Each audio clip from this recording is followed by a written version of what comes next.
खूप खूप अभिनंदन बिहारबद्दल.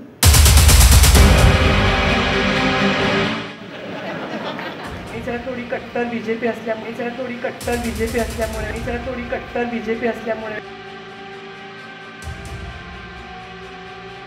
मला फारच आनंद झाला.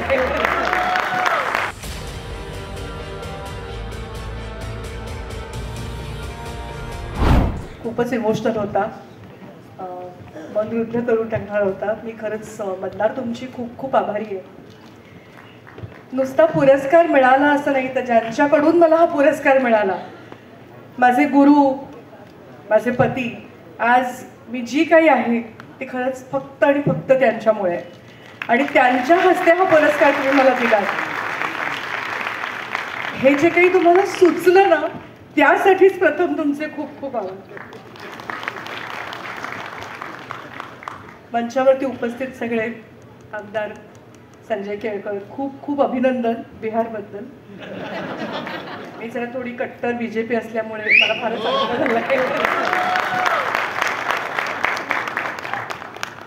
बाकी मंगेश देसाई, माझा भाऊ विजय पाटकर, आमचे ऋषितुल्य अशोकजी आणि दुसरे अशोकजी. सर तुम्हालाही नमस्कार करते, तुम्हालाही नमस्कार करते. आणि गंधार आणि मंदार जरा थोडी गफलत होते ना बोलताना, नक्की काय मंदार गंधार कुठलं. खरंच माझ्या आयुष्याची सुरुवात, अभिनयाची सुरुवात बालनाट्यापासून झाली.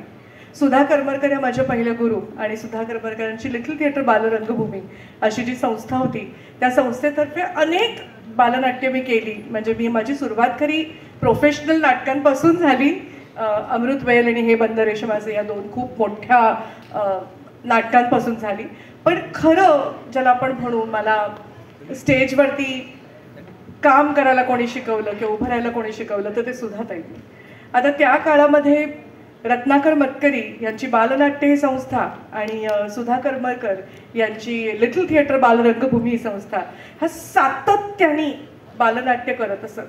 आणि इतकी अप्रतिम बालनाट्य सादर केली जायची.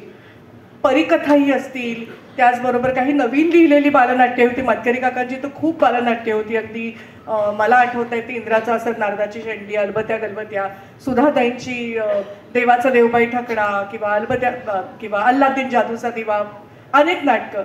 इतके अप्रतिम सेट्स असायचे, त्याच्यामध्ये खूप ट्रिक सीन्स असायचे.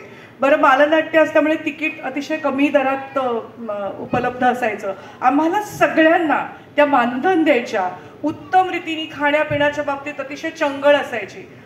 आणि तेव्हा असे स्पॉन्सर्स वगैरे नव्हते तेव्हा.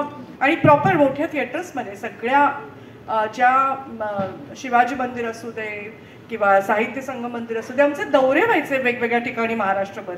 ही सगळी व्यावसायिक मोठ सुधाताई किंवा मतकरी काका कसे बांधत होते खरंच मला माहीत नाही. बालनाट्य करणं खूप कठीण आहे आणि ती काळाची खूप मोठी गरज आहे. इथे पावसकरही बसलेत, ज्यांनी त्यांचा पूर्ण आयुष्य बालनाट्यासाठी वेचलं. त्यांच्यासाठी खरं तर जोरदार टाळ्या झाल्या पाहिजे.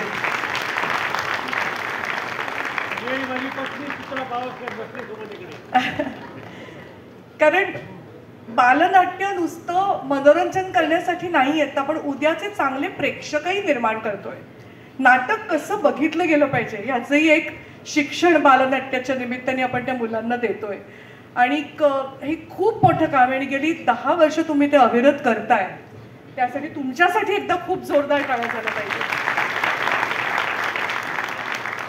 ती शिबिरं घेणंही अतिशय गरजेचं असतं, कारण सगळेच काही क्रिकेटच्या शिबिराला गेल्यावरती सचिन तेंडुलकर बनत नाहीत, गाणं शिकल्यावरती सगळेच काही सोडून निघून बनत नाहीत. पण चांगले श्रोते बनतात, चांगले प्रेक्षक बनतात, एक सभाधीटपणा येतो. तुमची पर्सनॅलिटी डेव्हलप होण्यासाठी सुद्धा त्याचा खूप छान फायदा होतो. त्यामुळे अशी शिबिरं खरंच घेतली गेली पाहिजेत.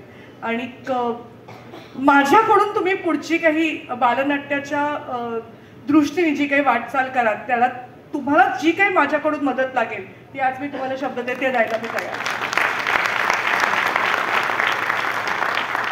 कोणी सांगावं कदाचित मी आणि अशोक म्हणून एक बालनाट्य करू. पण बालनाट्य ही सातत्याने केली गेली पाहिजे. नाटक आपण रोजच करतो पण बालनाट्य खरंच मला हा पुरस्कार मिळाला कुठेतरी मला माहेरचा पुरस्कार मिळाल्यासारखं वाटतंय कारण माझी वाटचालच त्या बालनाट्यांपासून झाली आणि सासरकडून मिळाला कारण नवऱ्याकडून मिळाला काय आयुष्यात आपण जितकी वर्ष आता 37-38 वर्षाच्या संसारात जितकी वर्ष आईकडे घालवली त्याच्यापेक्षा जास्त वर्ष सासरी घालवली त्यामुळे सासर आणि माहेर दोन्हीचा खूप छान मिलाफ झाला आहे कारण आपल्या देशामध्ये लग्न 2 व्यक्तींमध्ये होत नाही तर 2 घरांमध्ये होतात.